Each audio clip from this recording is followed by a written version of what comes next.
The summer sun beat down on the colorful tents and bustling crowds of the International Arts Festival.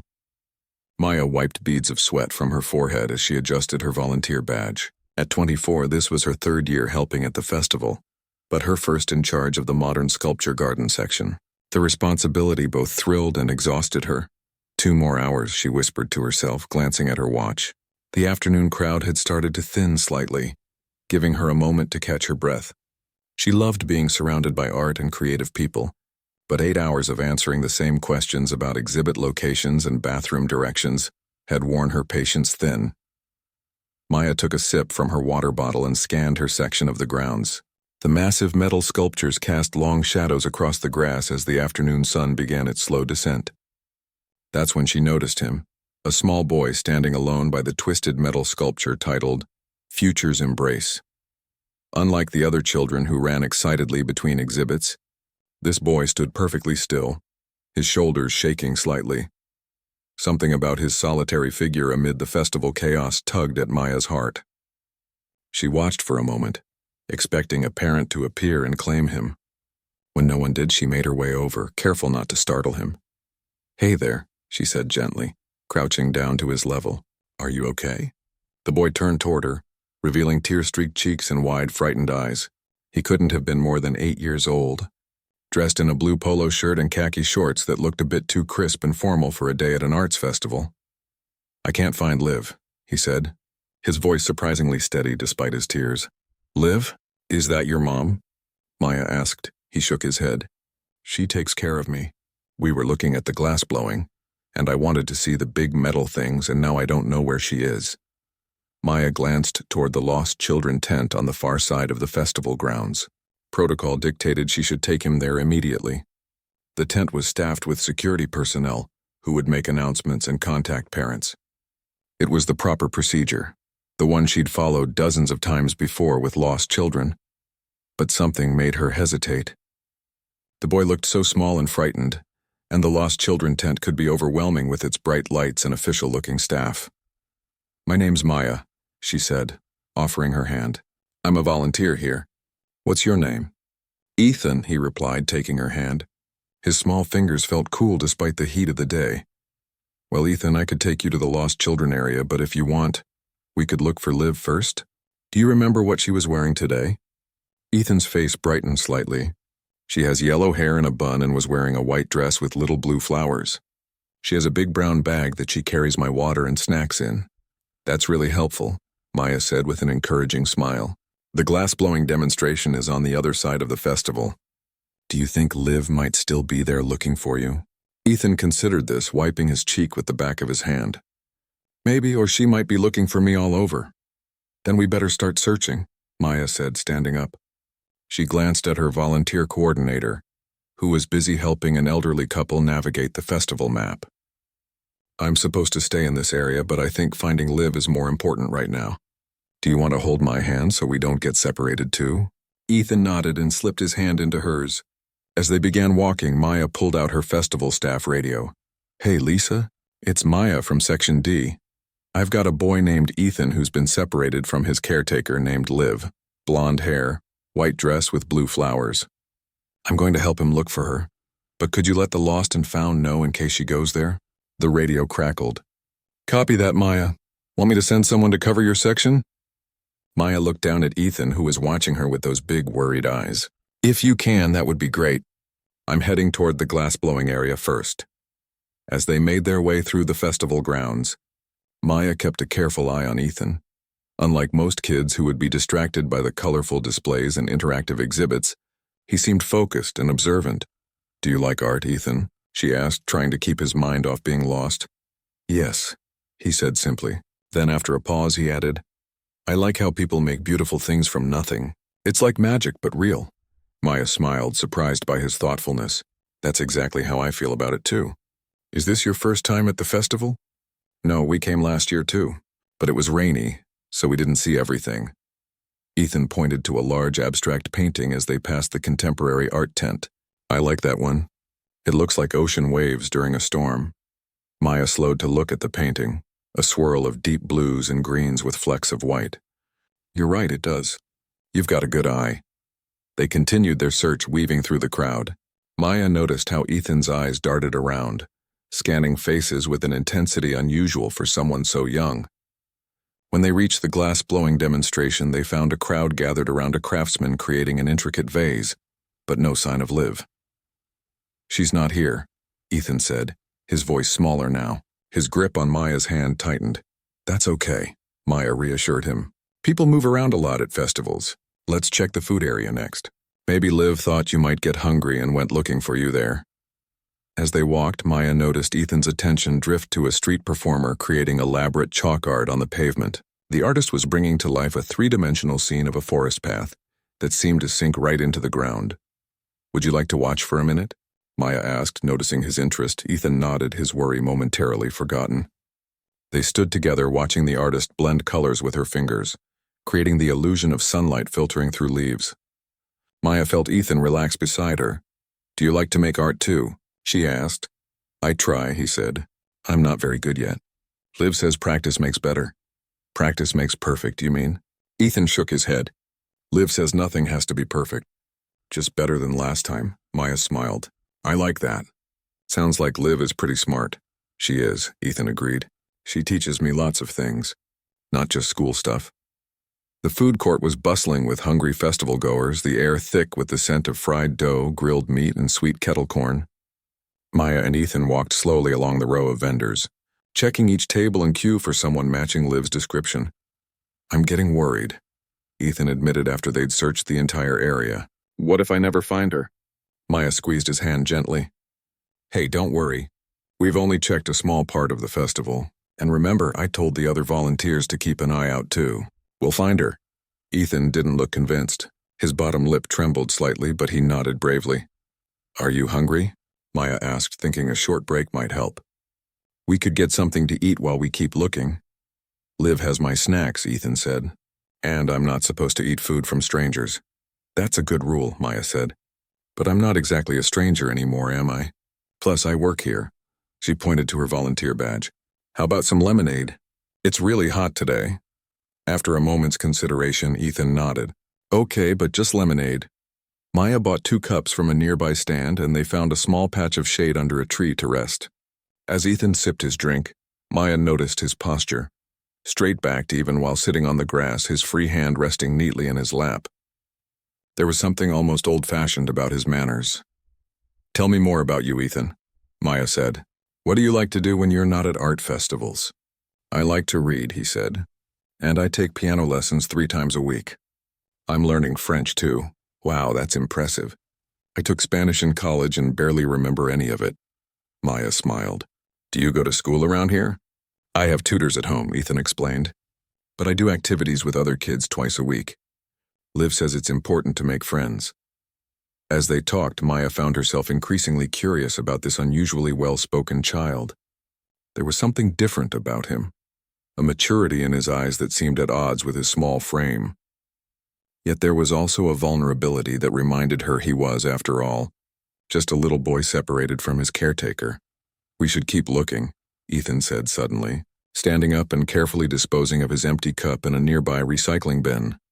"You're right," Maya agreed, following his lead. "Let's try the main exhibition hall. There's a big map there. We can see if there's anywhere we've missed." As they walked, Maya felt her phone buzz in her pocket. It was Lisa, the volunteer coordinator. "Maya, just checking in. Any luck finding the caretaker?" "Not yet," Maya replied, keeping her voice cheerful for Ethan's benefit. "We've checked the glass-blowing area in the food court. Well, heads up, there's a woman at the information booth looking for a boy. Blonde, white dress with flowers. Sounds like you're missing Liv." Maya's heart leapt. "That's great. We'll head there now." "Thanks, Lisa." She hung up and knelt down to Ethan's level. "Good news.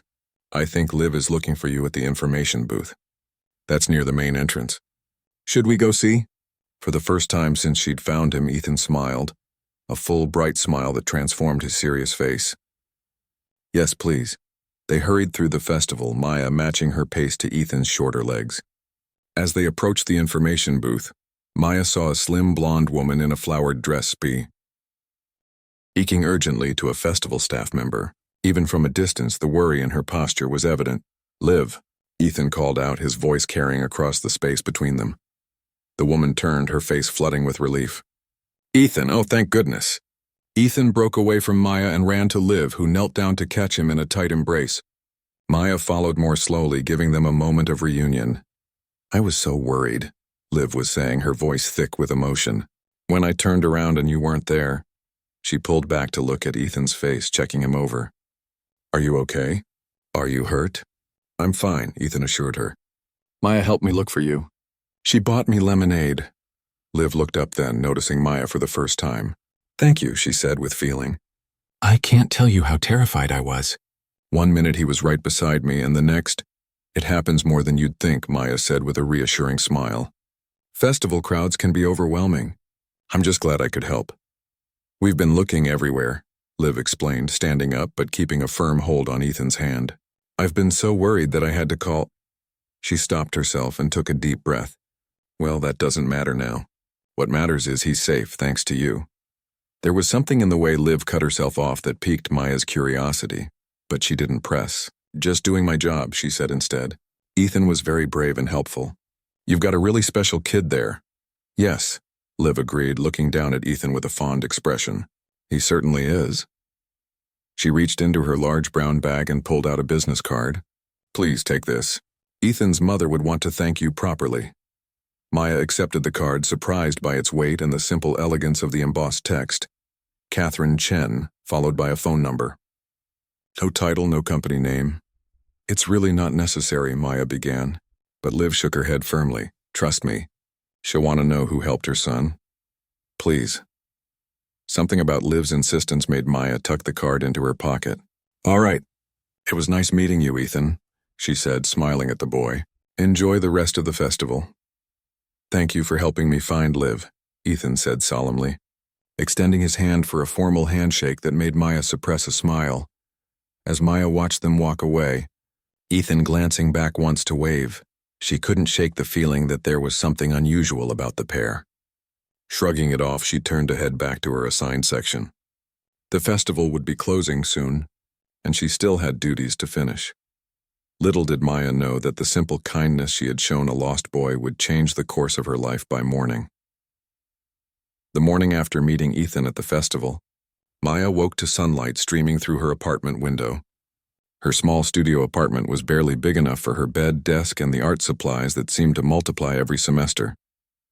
Paint-stained mugs held brushes on every surface, and canvases in various states of completion leaned against the walls.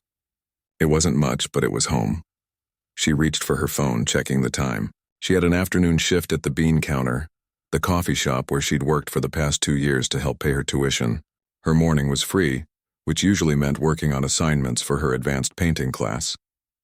As she scrolled through her notifications, Maya paused at an email from an address she didn't recognize. The subject line read, "Thank you for your help with my son." Her heart beat a little faster as she opened it. Dear Maya, I wanted to personally thank you for your kindness to my son Ethan yesterday at the International Arts Festival.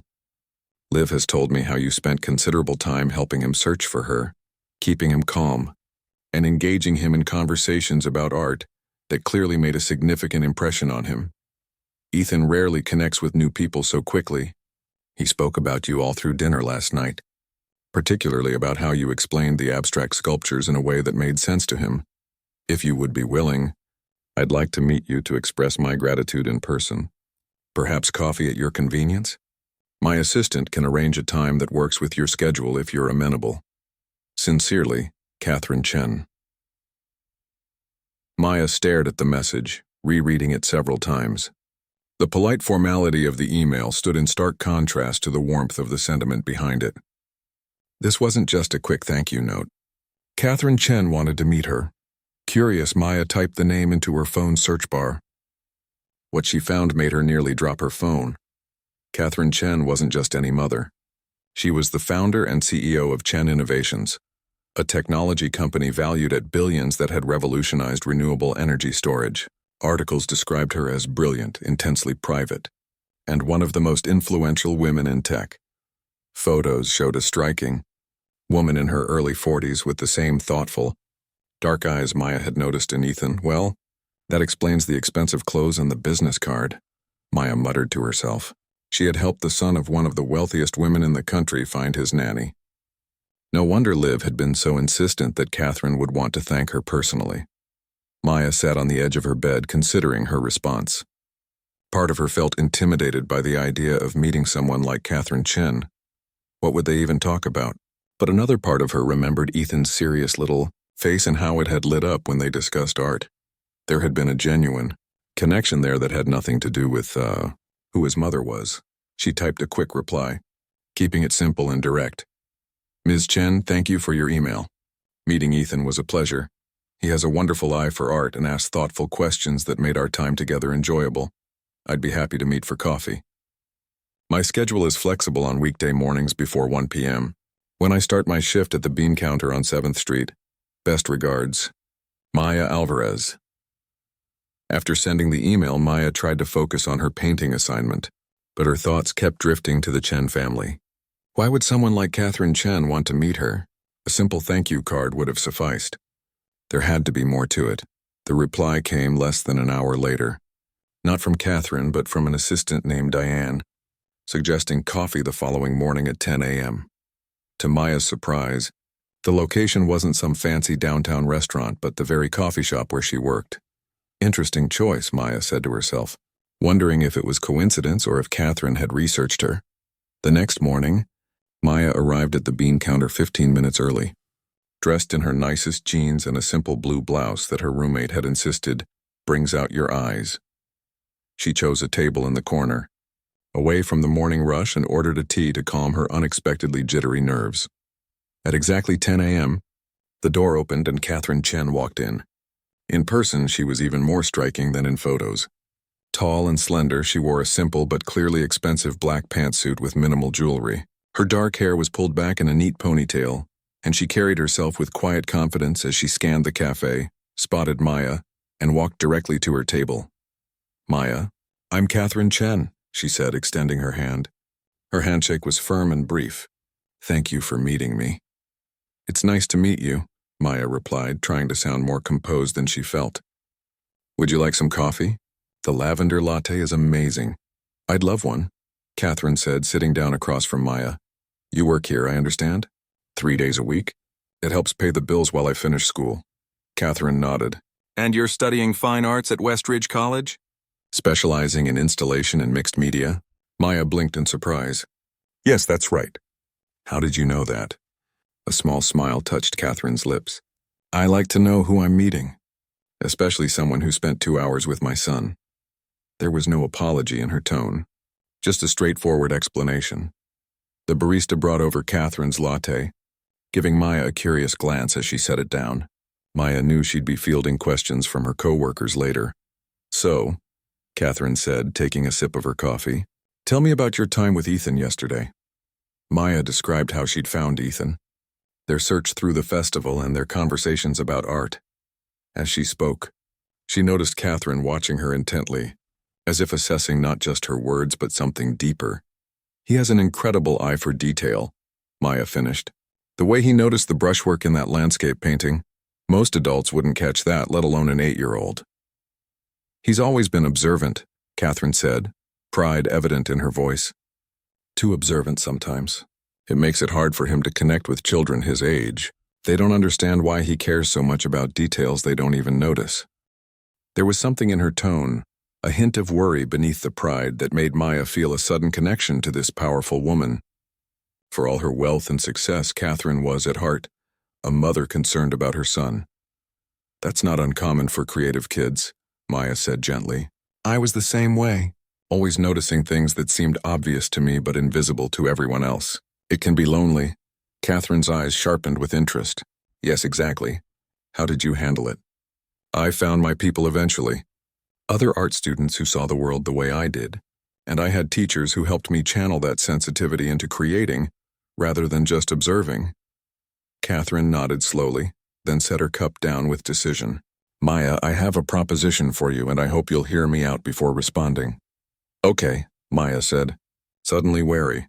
Ethan has tutors for his academic subjects, but I've been looking for someone to guide his artistic development. Someone who understands not just techniques, but the way an artistic mind works. She paused. Based on how you connected with him yesterday and what I've learned about your work, I think you might be ideal for the position. Maya stared at her in disbelief. You want me to teach Ethan? But I'm still a student myself. I don't have any real teaching experience. Sometimes experience is less valuable than natural insight, Catherine replied. Ethan responded to you in a way I've rarely seen him respond to adults outside our household. That matters more to me than a lengthy resume. She reached into her bag and pulled out a slim folder. Here are the details: schedule, compensation, expectations. I was thinking 2 afternoons a week to start, with potential for more hours if things go well. Maya opened the folder and nearly gasped at the figure listed under compensation. It was more than she made in a month at the bean counter. This is very generous, she managed to say. It's fair payment for skilled work, Catherine replied simply. Ethan's education is worth every penny. Maya looked up from the folder to find Catherine watching her carefully. I can see you have questions, Catherine said. Several, Maya admitted. But mainly, why me? You could hire anyone. Professional art teachers, established artists. Why a college student you just met? Catherine's expression softened slightly. Because Ethan told me that you made art make sense to him in a way no one else has. And because when he got lost in a crowded festival, you didn't just take him to Lost and Found. You took the time to connect with him as a person. She paused. Those qualities can't be taught or bought, Maya. The sincerity in Catherine's voice was unmistakable. This wasn't just about gratitude for finding her son. It was about something Catherine had seen in Maya that she believed would benefit Ethan. Could I have some time to think about it? Maya asked. This is all very unexpected. Of course. Take the weekend to consider it. Catherine finished her coffee and stood. Whatever you decide, thank you again for what you did for Ethan. It meant a great deal to both of us. As Catherine walked out of the cafe, Maya sat staring at the folder in her hands. 24 hours ago, she had been a normal art student working a coffee shop job to make ends meet. Now she was considering an offer to teach the son of a billionaire tech CEO. Her phone buzzed with a text from her roommate. How was coffee with the rich mom? Did she give you a reward? Maya smiled to herself as she typed back. You could say that. I'll tell you everything when I get home. It's quite a story. She closed the folder and tucked it carefully into her bag. Life had a funny way of turning on a dime. One simple act of kindness, stopping to help a lost child, had somehow opened a door to possibilities she hadn't known existed. As she walked to her morning class, Maya found herself thinking not about the money or the opportunity, but about Ethan's serious face lighting up as they discussed art. There had been a real connection there, a shared way of seeing the world. Maybe this unexpected offer was exactly what she needed, not just financially, but creatively as well. The chance to share her passion for art with a child who truly appreciated it. The chance to make a difference. By the time she reached campus, Maya was already mentally composing her acceptance email. Sometimes the most ordinary moments led to the most extraordinary opportunities, and she had a feeling that this was just the beginning. Maya pulled up to the security gate of the Chen estate, her old Honda Civic looking particularly shabby against the manicured grounds. Today marked her third art lesson with Ethan, and despite her initial nervousness about the arrangement, she found herself looking forward to these afternoons more than she had expected. The security guard, a friendly older man named Carlos, waved her through with a smile. The little guy's been waiting by the window for the last 20 minutes, he told her. Must be something special on the agenda today.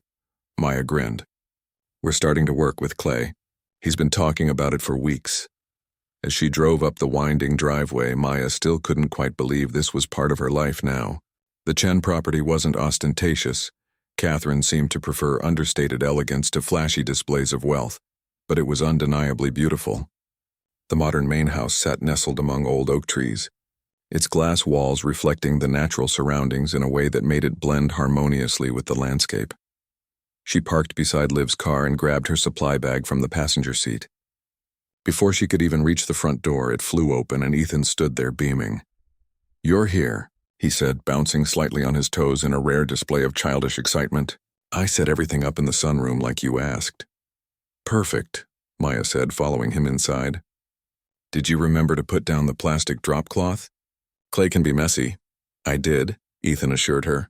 And I filled the water bowls and found all the wooden tools in the garage like you said in your email. Maya had quickly learned that Ethan took instructions very seriously, often going above and beyond what was asked of him. Where most 8-year-olds might forget half a list, Ethan approached each task with meticulous attention. The sunroom had become their unofficial studio space, a bright, airy room with windows on 3 sides that let in perfect natural light. Today, the central table was covered with a plastic sheet, and all the supplies were laid out with careful precision. "This looks great," Maya said, setting down her bag. "Before we start with the clay, though, let's look at what we talked about last time. Did you do any sketching this week?" Ethan nodded eagerly, pulling a sketchbook from a nearby shelf. "I tried to practice people like you suggested. It's still hard getting the faces right." He opened the book to reveal several careful sketches of Liv working in the garden, Catherine reading on the terrace, and even Carlos at the security gate. The proportions weren't perfect, but there was a sensitivity to the drawings that captured something essential about each subject. "These are wonderful, Ethan," Maya said, genuinely impressed. "You're really observing how people hold themselves, not just what they look like." "I still can't get the hands right," he said, pointing to a sketch of Liv holding garden shears. "They always look weird." "Hands are tough for everyone," Maya assured him. "Even professional artists struggle with them. But you know what helps? Understanding what's underneath, the bones and muscles that make hands work." She pulled out her own sketchbook and quickly drew a simplified skeleton of a hand, then added muscle shapes over it. "See, if you know the structure, it's easier to draw what you see." Ethan leaned closer, fascinated. "Could you draw that again, slower? I want to try it." For the next 20 minutes, they worked side by side, Maya demonstrating and Ethan following along with intense concentration. She had learned that this was his preferred way of learning, careful observation followed by immediate practice. "Now," Maya said finally, closing her sketchbook, "ready to get our hands dirty with some clay?" Ethan's eyes lit up. "Yes." Maya unpacked the clay she had brought, a smooth, gray stoneware clay that was forgiving for beginners but could also produce beautiful finished pieces. "Today we're going to learn the basics of hand building. No potter's wheel yet, that comes later. First we need to understand how clay feels and moves." She gave Ethan a softball-sized lump of clay and took one for herself. "Just play with it for a few minutes. Get to know the texture. Clay has memory. It remembers how you handle it." Ethan looked skeptical at this last statement but began kneading the clay carefully. Maya watched as his initial stiffness gradually gave way to more natural movements, his fingers exploring the material with growing confidence. "It feels alive," he said after a while, looking up at her with wonder, "like it's responding to my hands." "That's exactly right," Maya said, pleased by his insight. "Clay is one of the oldest art materials humans have used. People have been creating with it for thousands of years. There's something primal about it." They spent the next hour learning basic techniques, how to roll coils, flatten slabs, join pieces together with slip. Maya demonstrated each method and Ethan followed, his nimble fingers quickly adapting to the new medium. By the time they were halfway through the lesson, he had created a small, simple bowl that showed remarkable symmetry for a first attempt. "This is coming along beautifully," Maya said, examining his work. "You have a natural feel for 3-dimensional form." A quiet voice from the doorway made them both look up. "It seems you've found another medium to conquer." Catherine stood there, dressed more casually than Maya usually saw her, in slim, dark jeans and a simple white button-down shirt with the sleeves rolled up. She must have come home early from work, a rare occurrence on their lesson days. "Mom," Ethan's face lit up. "Look what I made." He held up his clay bowl proudly. Catherine came into the room, careful to avoid the few bits of clay that had escaped onto the floor. "It's wonderful," she said, examining the bowl with genuine interest. "Very balanced." "Maya says clay has memory," Ethan informed her seriously. "It remembers how you treat it." "That sounds like a good life lesson as well," Catherine observed, giving Maya a small smile that crinkled the corners of her eyes. Maya had noticed that Catherine seemed different around her son. Softer, more open than the composed businesswoman the public saw. These glimpses of the mother behind the CEO were becoming more frequent during Maya's visits, as if Catherine was gradually letting her guard down. "How was your meeting?" Ethan asked, returning to his clay. Productive, Catherine replied. The new solar panel design is finally ready for prototype testing. She turned to Maya. I hope you don't mind my interruption. I've been curious about these art lessons that Ethan talks about nonstop at dinner. Not at all, Maya said. Would you like to join us? There's plenty of clay. The invitation surprised even herself. Catherine was, after all, her employer, a billionaire tech CEO whose time was scheduled down to the minute. Maya had assumed she was just stopping by briefly on her way to something more important. Catherine seemed equally surprised but glanced at her watch and then at her son's hopeful face. I have a conference call in 45 minutes, but until then, why not? She pulled up a stool, rolled her sleeves up another turn, and accepted the lump of clay Maya offered. I should warn you both, I haven't done anything artistic since high school, and even then my talents were questionable at best. That's the beauty of clay, Maya said, handing her a wooden tool. It's forgiving. You can always start over. For the next half hour, the three of them worked together in comfortable conversation. Catherine asked thoughtful questions about techniques and history, while Ethan eagerly shared everything he had learned so far. Maya found herself relaxing in a way she hadn't expected. The usual employer-employee dynamic temporarily forgotten. Engineering is my comfort zone, Catherine admitted, looking ruefully at her somewhat lopsided attempt at a pinch pot. Give me equations and blueprints any day over this. But look what you've made, Maya pointed out. A completely unique object that didn't exist an hour ago. That's pretty amazing, even if it's not perfect. Catherine tilted her head, considering the small pot in a new light. I suppose you're right. There is something satisfying about creating something tangible with your hands. She glanced at her watch and sighed. And now I need to go create something less tangible on my conference call. She stood, washing her hands at the sink in the corner. Thank you for letting me crash your lesson. It was refreshing. She touched Ethan's shoulder gently. Keep going with that bowl. I want to see the finished piece at dinner. After Catherine left, Ethan looked at Maya with a serious expression. Mom never does stuff like that. Like what? Maya asked, helping him smooth the rim of his bowl. Just sits and makes things. She's always working or reading business stuff. He added thoughtfully. She seems different when you're here. The observation caught Maya off guard. I'm sure she's just trying to show interest in what you're learning. Ethan shook his head with the certainty of a child who knows his own parent. No, it's different. She laughs more. Maya wasn't sure how to respond to that, so she redirected them back to their clay projects. For the remainder of the lesson, they worked on finishing their pieces, deciding which ones to let dry for firing in the kiln at Maya's college studio. As she was packing up to leave, Liv appeared in the doorway. Catherine asked if you could stop by her study before you go, she said. Down the hall, last door on the left. Maya found the study easily. A warm room lined with bookshelves and dominated by a large desk with 3 computer monitors. Catherine was just ending her call as Maya knocked on the open door. Come in, Catherine said, gesturing to a chair across from her desk. I wanted to thank you again for letting me join your session today. I know it wasn't part of the plan. It was fun, Maya said honestly. Ethan loved having you there. Catherine's expression softened. I don't make enough time for those moments. She straightened some papers on her desk, then looked directly at Maya. There's something else I wanted to discuss. The Chen Foundation is hosting a benefit gala next month for arts education in underserved communities. Given your background and the work you're doing with Ethan, I thought you might be interested in attending. Maya blinked in surprise.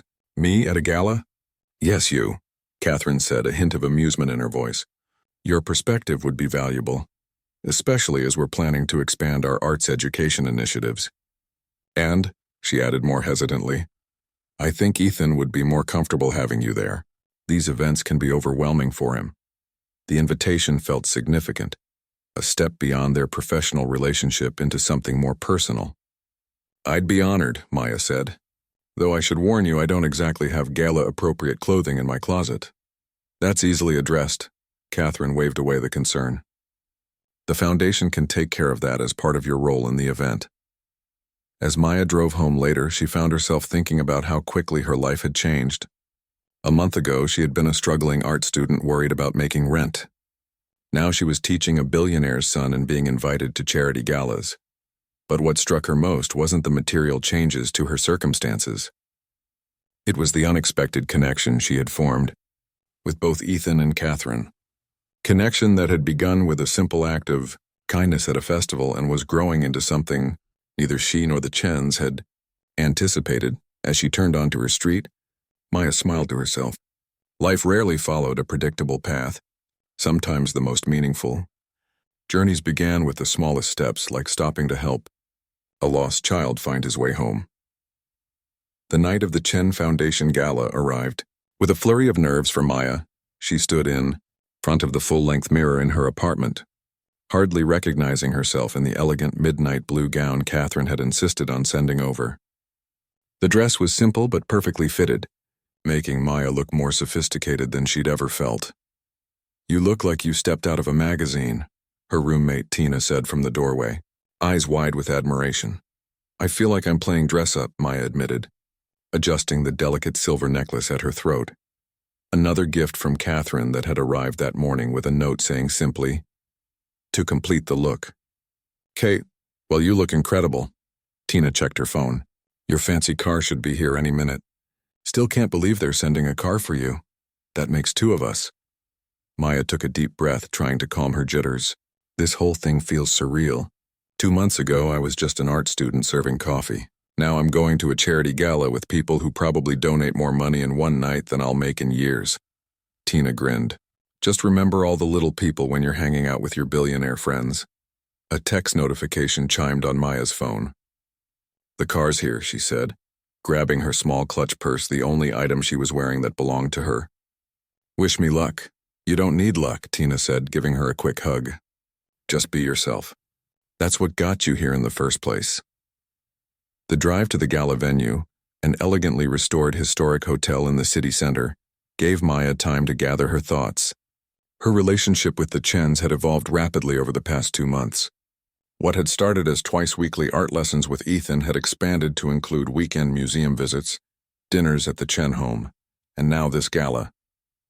Catherine had begun seeking Maya's input on the Foundation's arts education initiatives, valuing her perspective as both an artist and a teacher. The car pulled up to a red carpet entrance where photographers lined the sides, capturing images of well-dressed attendees. Maya's stomach tightened with nerves. Catherine hadn't mentioned photographers. As if reading her thoughts, her phone chimed with a text from Catherine.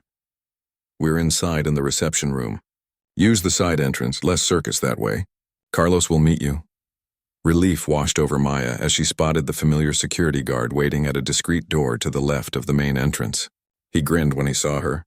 "Looking very fancy tonight, Ms. Maya." "I feel very fancy, Carlos." "And completely." "Out of place. You'll do fine," he assured her, leading her through a quiet corridor. "The little professor has been asking when you'd arrive every 5 minutes. I think he's finding all this as overwhelming as you are." The reception room was a grand space with soaring ceilings, crystal chandeliers, and walls lined with information about the Chen Foundation's arts education work. Despite the early hour, it was already filled with elegantly dressed guests sipping champagne and examining the displays. Maya scanned the crowd, eventually spotting Ethan in a perfectly tailored small suit standing beside his mother near a large photo display. Ethan saw her first, his serious face breaking into a wide smile. He tugged on Catherine's arm and pointed in Maya's direction. As Maya made her way toward them, she couldn't help but notice how striking Catherine looked in a deep burgundy gown that complemented her olive skin perfectly. Her dark hair was swept up in an elegant updo, and she wore a simple diamond pendant that caught the light as she turned to greet Maya. "You made it," Catherine said warmly. "And you look lovely." "Thanks to you," Maya replied, gesturing to her dress. "Thank you for this and for the necklace. It's beautiful." "It suits you," Catherine said simply. "Ethan, don't you think Maya looks nice?" Ethan nodded solemnly. "You look different." "But good different," Maya laughed. "So do you. I've never seen you in a tie before." "It's uncomfortable," he confided, tugging at his collar. "But Mom says important occasions require uncomfortable clothes. I believe what I said was formal occasions often call for formal attire," Catherine corrected with an amused smile. "Come, let me introduce you to some people while we have a moment before dinner." The next hour was a blur of introductions as Catherine guided Maya through the crowd. Maya met museum directors, education administrators, other foundation heads, and wealthy patrons of the arts. Catherine smoothly included Maya in each conversation, often highlighting her work with Ethan and her insights into arts education in a way that made Maya feel genuinely valued rather than simply showcased. "Catherine speaks very highly of you," said a distinguished-looking woman who had been introduced as the director of the city's Contemporary Art Museum. "She tells me you've done wonders with Ethan's artistic development." "He makes it easy," Maya replied honestly. "He has natural talent and curiosity. I just provide guidance and encouragement." "Don't undervalue what you do," the director said. "Finding the right teacher can make all the difference for a child with creative potential.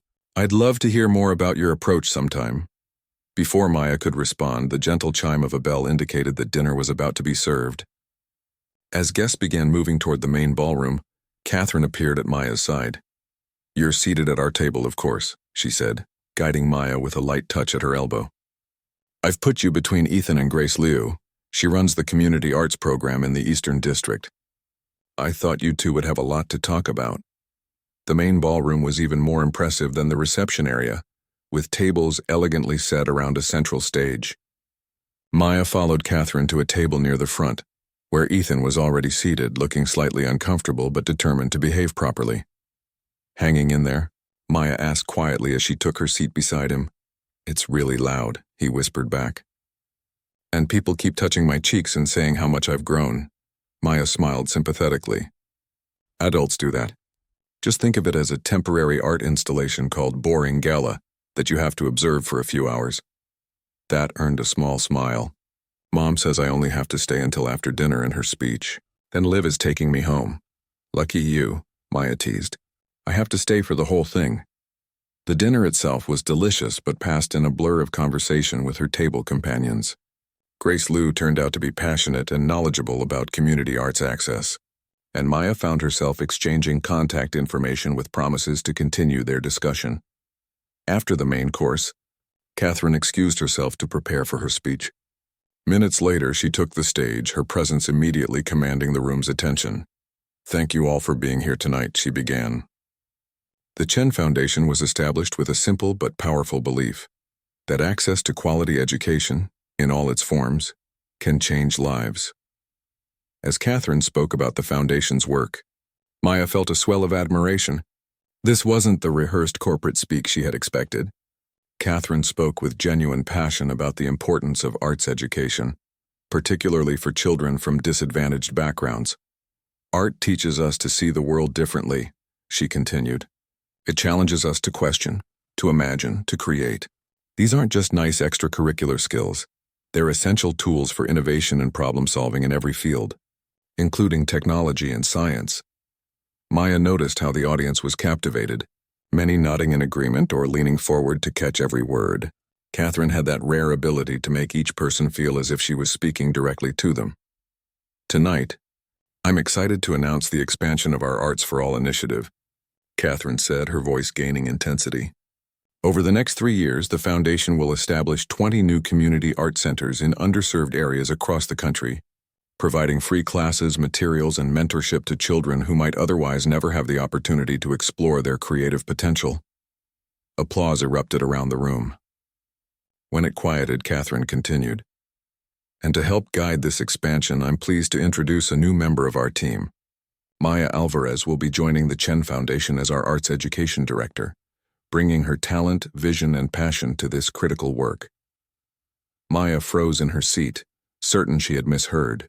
Catherine was looking directly at her now, a warm smile on her face as she gestured for Maya to stand. In a daze, Maya rose to her feet as applause filled the room.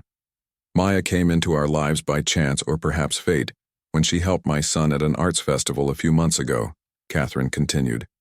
"Since then, she has transformed not only Ethan's understanding of art but my own appreciation for the creative process.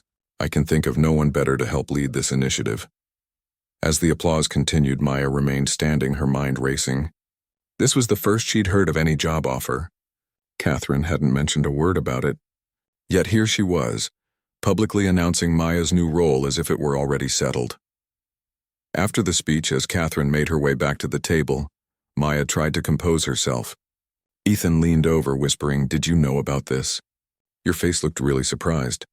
"I had no idea," Maya admitted. That's how Mom works sometimes, Ethan said with the wisdom of someone who knew Catherine well. She decides something is right and then makes it happen. Before Maya could respond, Catherine returned to the table, immediately surrounded by well-wishers congratulating her on the foundation's expansion. It wasn't until Liv arrived to take Ethan home that Maya finally had a moment alone with Catherine. "I think we need to talk," Maya said quietly. Catherine nodded, her expression unreadable. "We do, but not here. Come to the house tomorrow morning. 10 o'clock? I'll be there," Maya agreed, still trying to process everything that had happened. As the evening continued with dancing and more networking, Maya found herself in a strange limbo, accepting congratulations for a position she hadn't actually accepted, discussing plans for programs she hadn't helped design. Part of her was thrilled at the opportunity. Another part was unsettled by Catherine's presumption. By the time she climbed back into the car Catherine had sent for her, Maya's mind was swirling with questions and possibilities. The gala had been meant to be a simple evening of supporting the foundation's work. Instead, it had become a turning point that could potentially change the entire course of her life. As the car pulled away from the glittering hotel, Maya gazed out at the city lights and wondered what tomorrow's conversation would bring. Whatever happened, one thing was certain. The simple act of helping a lost boy at a festival had set in motion events that continued to unfold in ways she could never have imagined. Maya arrived at the Chen estate the next morning with mixed emotions swirling in her chest. She had barely slept, her mind replaying Catherine's announcement over and over while weighing the incredible opportunity against the unsettling way it had been presented. As she pulled up to the security gate, Carlos greeted her with his usual friendly smile. "Morning, Ms. Maya. Big news last night, huh? Congratulations." "Thanks, Carlos," she replied, unable to muster much enthusiasm. "Is Catherine in the main house?" "Garden Terrace. She said to send you straight back when you arrived." Maya parked in her usual spot and made her way through the house, nodding hello to Rosa, who was kneading dough in the kitchen. The glass doors to the terrace were open, letting in the fresh spring air. Catherine sat at the outdoor table with a laptop and several folders spread before her, dressed casually in jeans and a light sweater, a stark contrast to the elegant woman from Diao. "Igala." She looked up as Maya approached, closing her laptop immediately. "Good morning, coffee?" "Please," Maya said, taking a seat across from her. The tension between them was palpable, something new in their usually comfortable relationship. Catherine poured coffee from a carafe on the table, adding a splash of cream the way she knew Maya preferred it. The small gesture of familiarity only highlighted how strange this situation felt. "I imagine you have questions," Catherine said, handing Maya the cup. Maya took a sip, gathering her thoughts. "Just one, really. Why didn't you talk to me before announcing that job to the entire world?" Catherine had the grace to look slightly uncomfortable, an unusual expression for someone normally so self-assured. "I should have. That was presumptuous of me." "Yes, it was," Maya agreed, surprised by her own directness. A few months ago, she would have been too intimidated to speak so frankly to Catherine Chen. "You put me in an impossible position. Everyone was congratulating me for a job I didn't even know existed." "You're right," Catherine said simply. "I made a mistake. I'm not used to—" She paused, seeming to search for the right words. "In business, when I see the right solution, I implement it. I saw how perfect you would be for this role, and I moved forward without considering how it would feel from your perspective. I apologize." The straightforward apology caught Maya off guard. She had expected justifications or explanations, not this direct acknowledgement. "I appreciate that," she said, her anger softening slightly, "but I still don't understand why you thought I would want this job. I'm just finishing art school. I have no experience running programs or managing foundations, don't you?" Catherine raised an eyebrow. "You've been effectively designing an arts curriculum for Ethan for months. You've consulted on our foundation initiatives, providing insights that our experienced team missed. At the gala, I watched you connect with directors and administrators twice your age as a peer, not a student." She leaned forward. "You have exactly the fresh perspective and natural talent we need. The rest can be learned." "But my own art would still be a priority," Catherine interjected. "The position includes studio time and support for your personal work. I would never ask you to give that up." Maya sighed, running a finger around the rim of her coffee cup. "It's still a huge leap from teaching Ethan a few times a week to directing a national program. Huge leaps are sometimes exactly what we need. Catherine's voice softened. Maya, when you found Ethan at that festival, you didn't just help a lost child. You changed the course of our lives, his and mine. You brought creativity and joy back into our home in a way I didn't even realize was missing. She gestured toward the garden, where ceramic sculptures now dotted the landscape, products of Maya and Ethan's lessons that Catherine had insisted on displaying. Before you came along, art was something in museums for Ethan to look at, not something alive that he could create. You changed that. Maya felt a tug of emotion at Catherine's words. The connection she'd formed with Ethan and gradually with Catherine herself had become precious to her too. What about college? I still have my final showcase to complete, she said. The position wouldn't start officially until after your graduation, Catherine explained.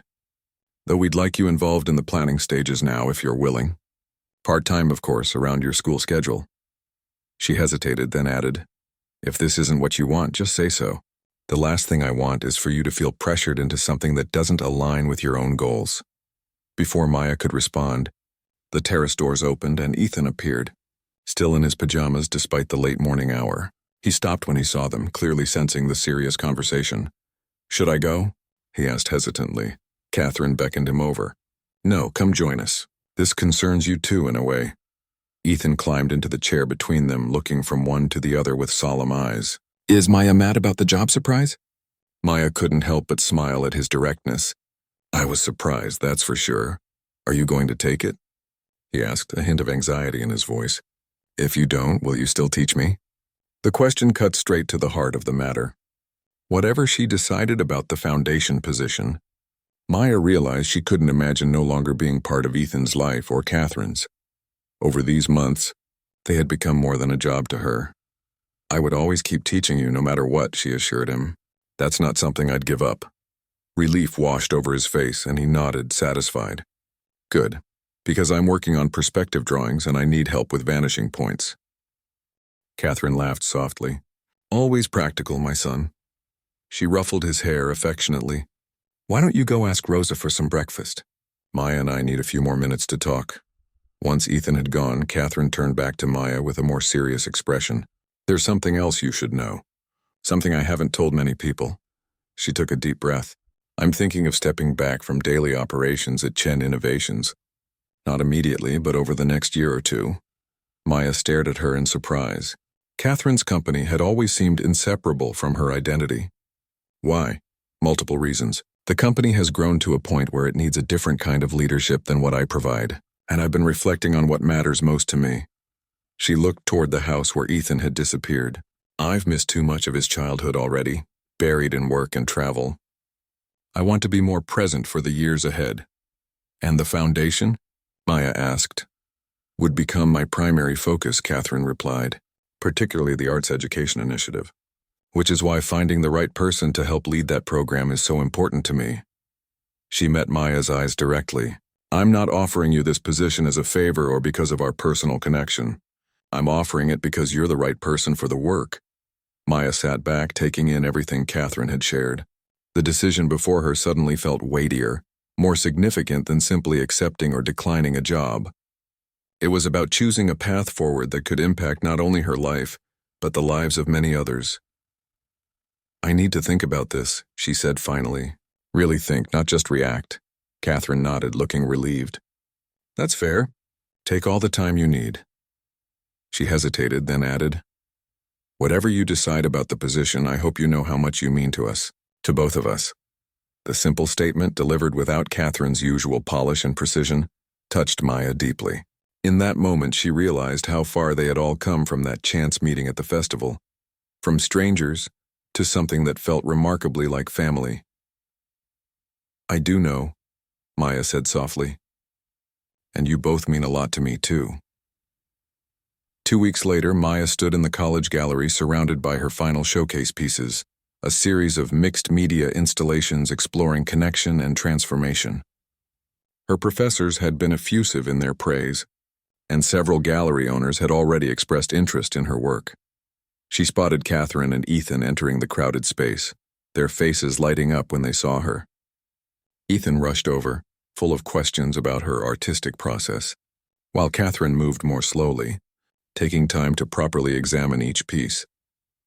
"These are extraordinary," Catherine said when she finally reached Maya. "You've captured something profound here." "Thank you," Maya replied, warmed by the genuine admiration in Catherine's eyes. "It feels good to have them finished and out in the world." "Speaking of finished," Catherine said quietly, "have you made a decision about the foundation position?" Maya nodded. Over the past 2 weeks, she had considered the offer from every angle, consulted with her favorite professors, and done some deep soul-searching about what she truly wanted from her career and her life. "I have," she said. "I'd like to accept, but with one condition." Catherine raised an eyebrow. "Which is?" "I want to start with a 6-month trial period. That gives me time to complete a small artist residency I've been offered in the fall. And it gives you time to make sure I'm really the right fit for what you need." Maya had practiced this speech carefully, wanting to sound professional and confident. "At the end of 6 months, we can both decide if it's working." A slow smile spread across Catherine's face. "That's entirely reasonable. Consider it done." Ethan, who had been pretending not to listen while examining one of Maya's installations, turned with a grin. "So you're staying?" "For real?" "I'm staying," Maya confirmed, laughing as he gave her an impulsive hug, a rare display of physical affection from the normally reserved child. Later that evening, as the exhibition was winding down, Maya found herself standing with Catherine near the gallery windows, watching the sunset paint the sky in brilliant oranges and pinks. "You know," Catherine said thoughtfully, "I've been thinking about that day at the festival when you found Ethan." "What about it?" Maya asked. "Most people would have simply taken him to the lost children tent and gone on with their day, but you didn't. You spent hours helping him, talking to him, connecting with him." She turned to face Maya. "I've always believed that how we respond to small moments reveals who we truly are. Your response that day told me everything I needed to know about you." Maya had never thought of it that way. To her, helping Ethan had been the natural thing to do, not some revelation of character. "I just did what felt right." "Exactly," Catherine said with a smile. "And that's precisely why I'm so glad you're joining the foundation. We need someone who instinctively does what feels right, even when it's not the easiest path." As they stood there, Ethan came to join them, proudly clutching the exhibition catalog where Maya had signed his copy. The three of them together, the billionaire CEO, her serious young son, and the art student who had stumbled into their lives, made an unlikely picture. Yet somehow they fit together perfectly. Maya thought about the winding path that had brought her here. One small decision, to help a lost boy at a festival, had changed everything. Not just her career prospects or financial situation, but the very fabric of her life. She had found not only an opportunity, but a connection, a purpose, and something that felt remarkably like home. As they walked out of the gallery together into the warm evening, Maya felt a sense of rightness settle over her. Life rarely followed a straight path. Sometimes the most beautiful journeys began with the smallest acts of kindness, and led to places you never expected to go.